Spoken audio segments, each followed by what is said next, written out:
also another, may nalaman ko si Ma'am Cheryl, nag-refer siya actually ng dalawa pa na clients kay Sir Ruel naman. Kay Sir Ruel pa rin ni-refer. So, what made you think na ito si Sir Ruel is worth it siya para i-refer and also i-recommend sa ibang makakilala natin? And do you think marirecommend mo pa rin si Sir Ruel for more clients? Yeah, of course. Kasi si Engineer Ruel, like I said, napaka-accommodating niya at hindi naman ako sure ako na hindi ako mapapahiya once na ni-recommend ko siya sa mga kaibigan ko, especially kaming mga abroad, 'di ba? Napaka-busy abroad. So, minsan kailangan maging efficient yung kausap mo para maging madali rin para sa amin. So, kaya pag nakakita ako ng agent, because meron din kaming property sa ibang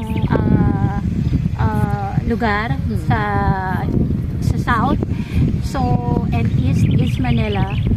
So, mako-compare mo si Engineer Well, nakakatuwa siyang agent kasi isa siya sa one of the best agent na nakausap ko.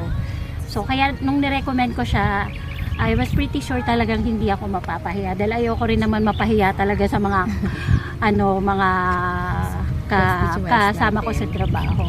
So, yon. And maganda yung property siya kasi wala siyang hindi siya nag-sugarcoat eh. Pagka hindi okay, pag okay, sasabihin niya lahat. So, yon. Kaya okay.